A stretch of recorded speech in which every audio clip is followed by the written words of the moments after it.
welcome to Hatching for Health, the Jessica Hatch Show. Tonight's guest is Beena with She Magazine. We're going to be visiting with her and learning all about her story, as well as learning a little bit about her brother, who actually went into cardiac arrest about a year and a half ago and survived it and has a wonderful story to tell about that too. So thank you so much for being here. Hi, Jessica. Thank you for having me. I'm so glad we were able to connect and make this work. I've been, kind of following you from the moment, you came and we met and I was able to be a part of your magazine about 2 years ago. Yeah, you're right. Yeah, so it's She Magazine, which, just sounds like empowerment for women. So tell me a little bit about where that all started. Gosh, it's been a 3-year journey so far. So She Magazine it was made by Hearst Publication 56 years ago. So Hearst also makes Elle, Cosmo, Bazaar. They make a lot of magazines. So She was one of them. So my story is really long, so I'll make it very short, but I was I worked for the State Department in Dubai. I became a fashion designer, and then fashion brought me into publication. So when they gave me this honor to be in She Magazine, since I was younger, I've been reading She Magazine. My mom would collect them. And I remember I was bullied as a child. We all get, well, not all of us, but a few of us do. And so I was one of them. And I remember I would come home from school crying and I would find solace in She Magazine. I would go to my mom's closet. She would collect them because they were from UK and Pakistan. Okay. So my mom would collect them as well when she was younger. So I would go to her closet and just read the magazine and just marvel through all the beauty and the fashion. And I would find my happiness through that.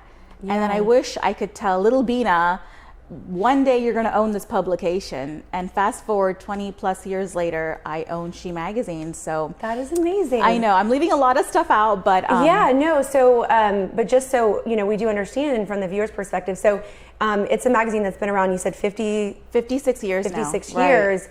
And was always within, Europe, you said, in Pakistan? Okay, and so those were, it's something that people could get on the shelf or in the mail or whatever, type of subscription they potentially had.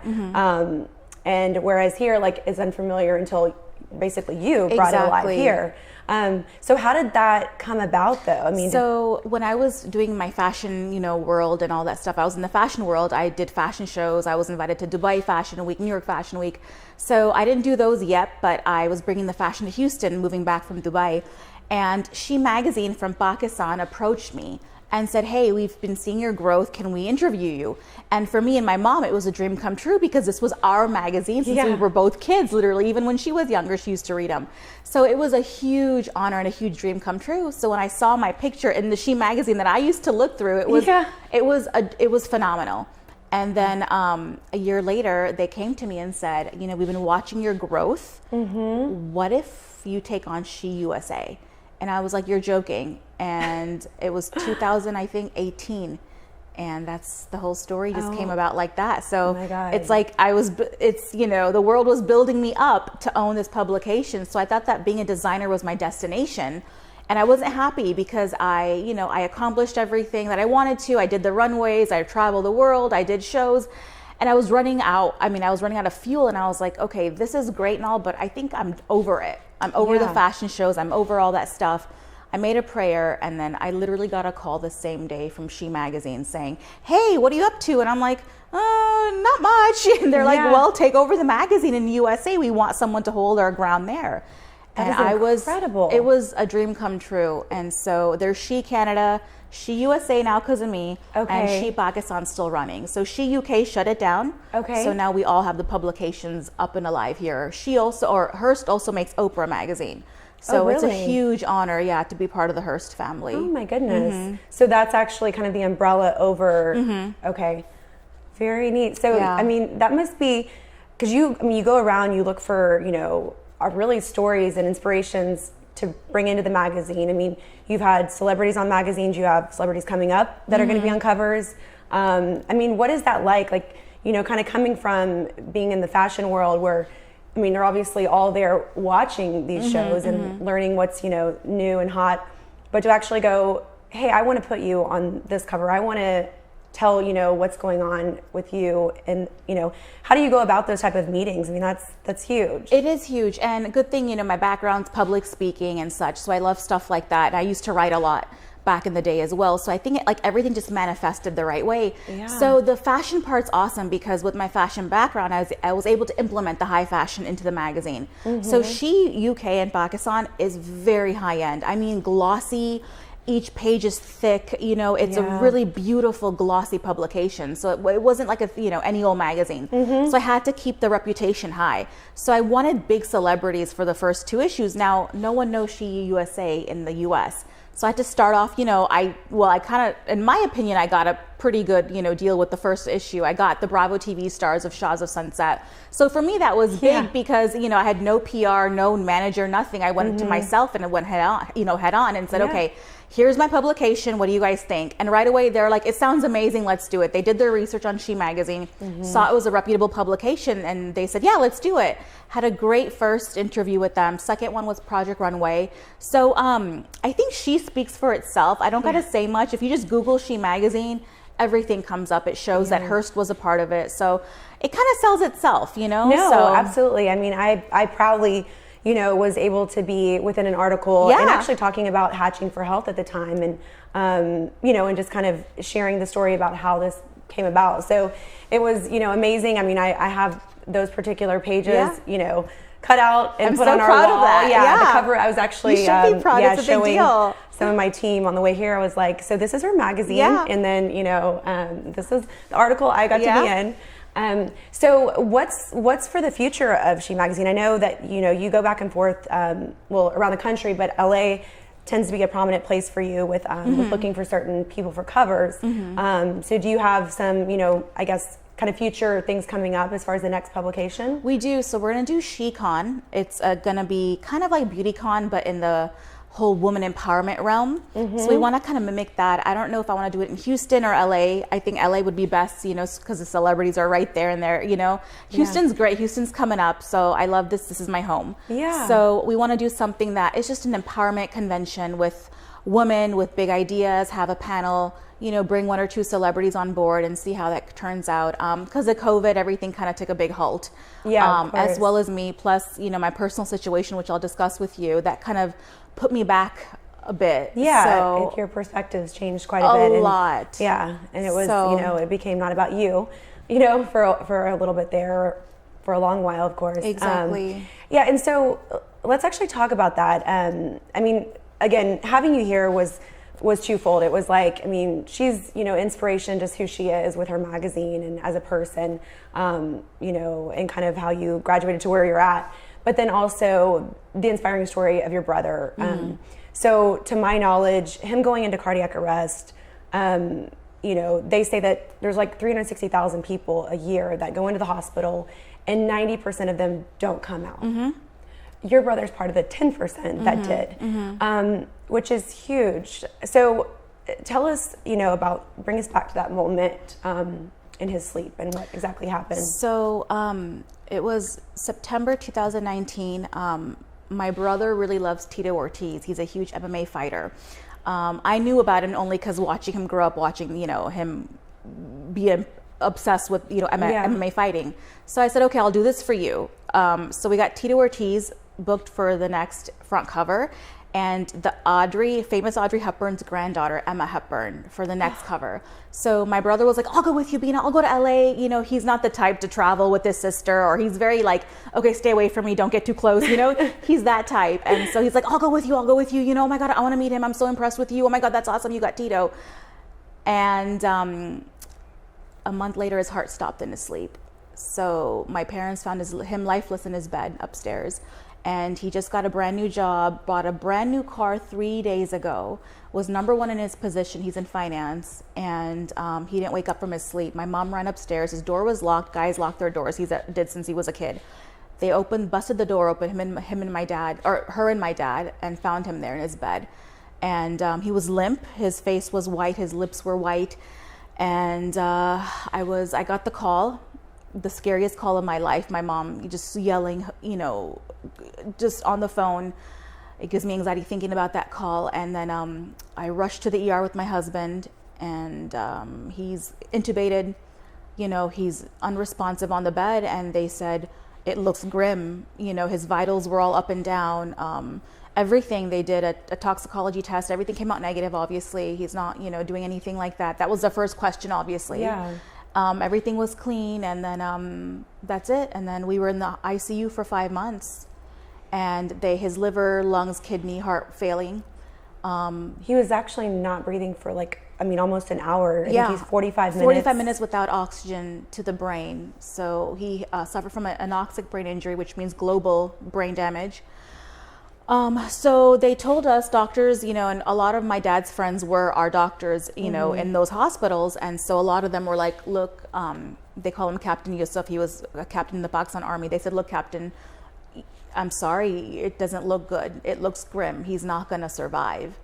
And those are words a father would never, ever want to hear about his only son, And 2 months later, a week when this happened, I made a GoFundMe. I never made a GoFundMe in my life. I never asked for anything, but I begged the world. I said, give money so we can give to charity. Because we believe that if you're going through something, if you give, God will take care of you. And I said, we're going to buy wheelchairs. We're going to build wells in his name in countries that can't afford water or don't have water sources.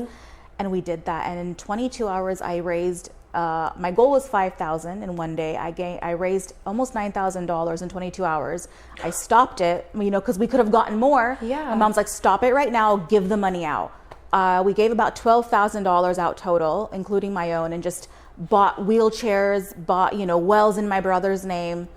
And I kid you not, Jessica, a month later, he recovered his lungs, kidney, liver, and his trachea came out, or his trach that was helping him breathe came out of his neck.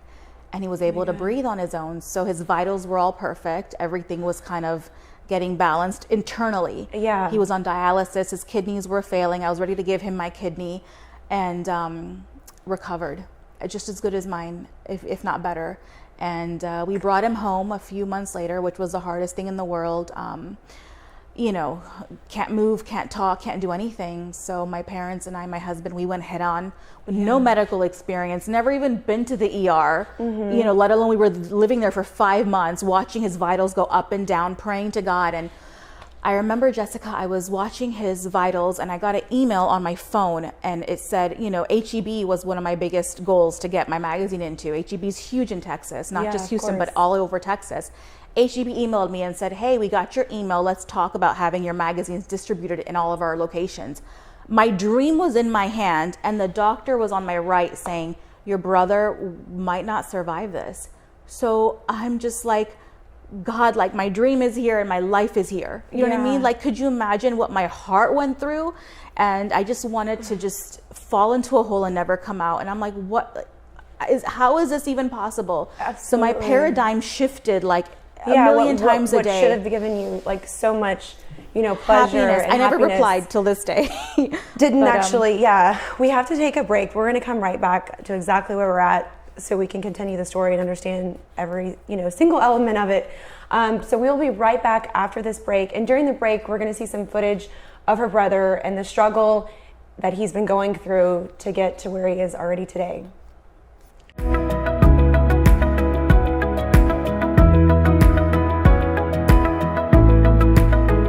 Sister, Beena, I know that I'm not really open with my emotions, and I don't show as much, but I do. Obviously, I love you.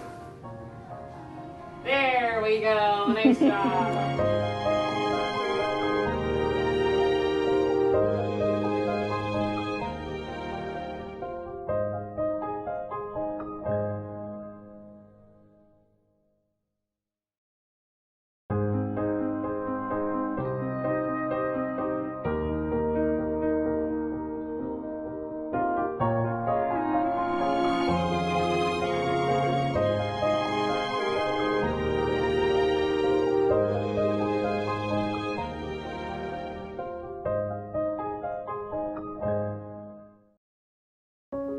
Imagine hearing the news as a parent that your child has been diagnosed with a condition that is degenerative or life-threatening. Now imagine being told that there's little to no research for the condition that even exists, making it difficult to try and figure out what to do next. The reality is that for so many rare conditions, finding specialists who understand the condition and being able to make informed treatment decisions for their child is very challenging.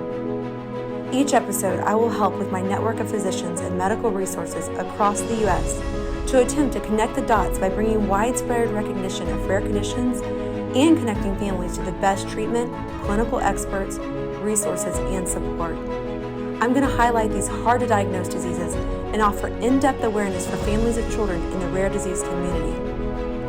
I believe we are all in charge of our own healthcare, and pushing for answers and creating awareness for these various rare health conditions can make the world around us a better place. Not only am I a huge advocate who seeks to spearhead the fight to bring rare conditions to the forefront of research, but I personally had my own rare condition. In this rare condition, I was able to be cured of due to early detection. My passion to help others was fueled by that experience, and it has led me to start the Hatching for Health show. Now, this show is a vehicle for us to create awareness to help these children find cures.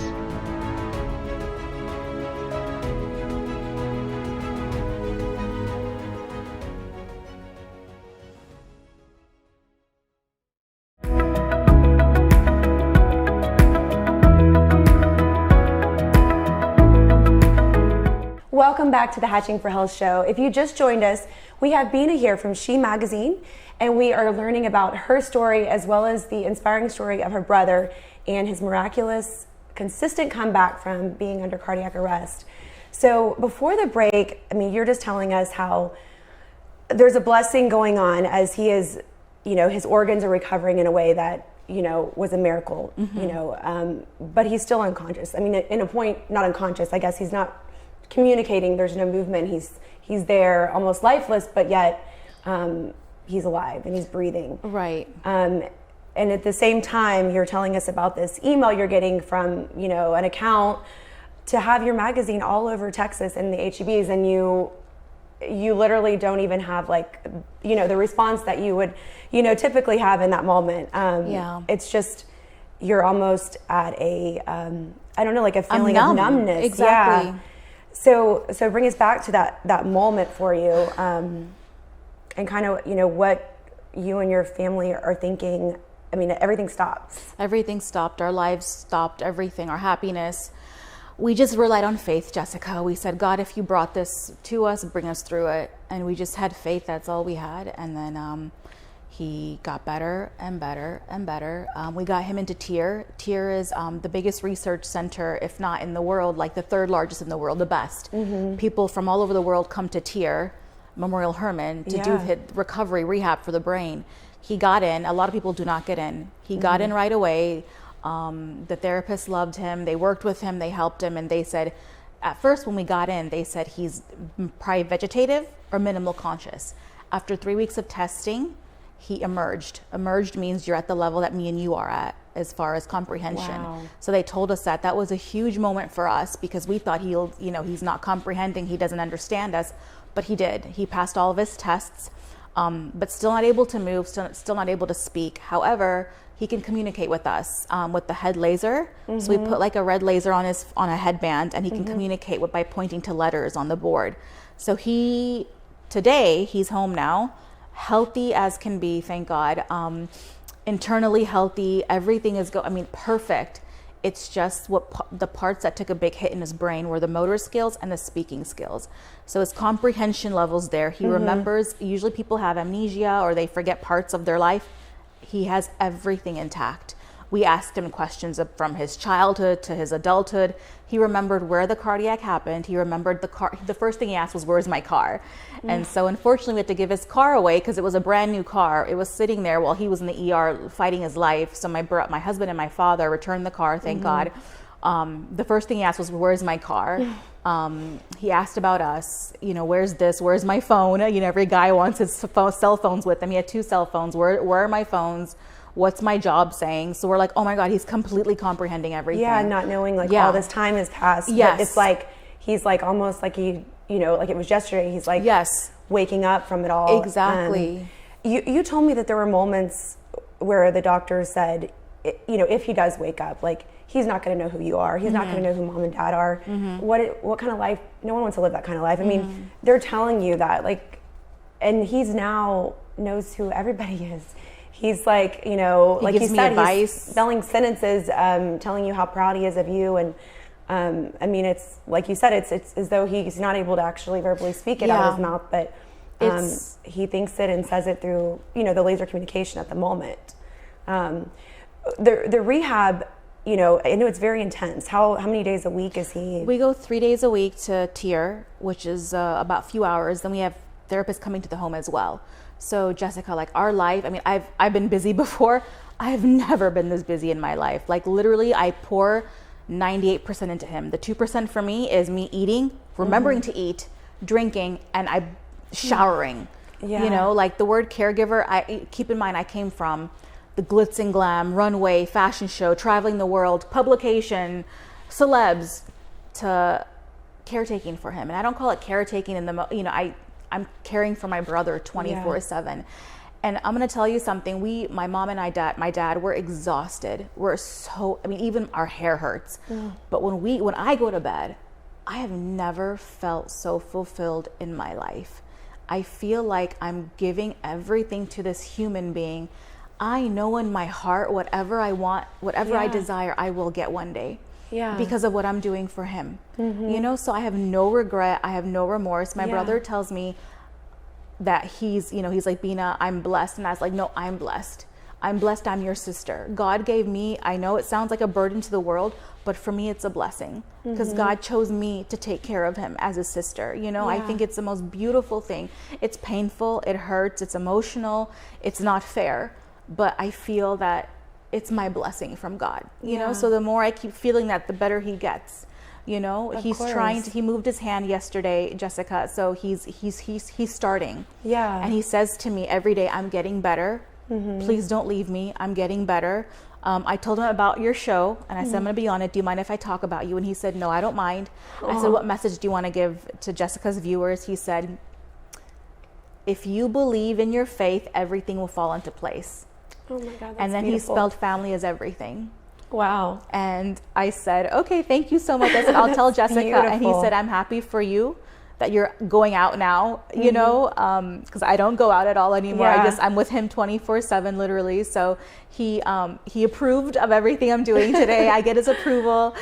He gives me legal advice on the magazine stuff. He tells me about my friends, and he's amazing. And I believe in God. He said, if he sees me and mom crying, his senses are elevated when you can't move. Imagine, people who don't have hands or legs, like they use their lashes to put makeup on. I mean, it's amazing. Humans are resilient. Humans are the most amazing creatures in the universe. And he's one of them. So just because he can't move or speak, everything else is heightened around him. Yes, like his senses, his hearing, his eyesight. I mean, everything's working even faster than ours. And if he hears mom crying from behind him, he'll tell mom not to cry, I'm going to be okay. I mean, we're like, how do you know this? Who are you? He's like this agent that's living with us, we feel. I know. It's something I wanted to point out too. I know you told me like he really wasn't, like a follower per se in God. Maybe he believed, but it wasn't, on the forefront of his life prior to this. And now it's like, it's his everything. And he believes he's alive. And I think you all do because of, a higher being. And so it's like, that alone, it's like, God has another, person out there that he can be a testimony. And I think ultimately, one day as he gets better, he is going to be a testimony. Not that you aren't and your family isn't, but for him to get to that point where he's able to speak and tell others, that where he's come from based on the circumstances, like that he, it was a miracle over and over again. And I think that's huge. So you guys are, like I'm sure just bringing others to God just through your message and what's going on around you. Yeah. People who we don't even know came into our lives and said, we don't know you or your brother, but your brother brought us closer to our God. And I mean, what's more beautiful than that? And my brother was in a coma for about 2 months. And I asked him, I said, do you remember when you were in a coma? And he said, yes. I said, what do you remember? He said, I met God. And coming from a guy like him, it was shocking to hear that. And I said, what did God say? He said, God told me to believe. And I was like, you're amazing. Whoever you are, you're amazing. So goodness, it's such a beautiful thing. All he talks about is God now, which is beautiful. That's why we know we're going to be okay. Amen. I believe it. Well, Beena, thank you so much for being here. Our prayers are with you and your family as you continue to grow on every level, as it relates to your magazine, business, family, and your brother's healing. So it's been a blessing. And I hope all of you out there were inspired in one way or another. And we will see you right back here next week at 7:30.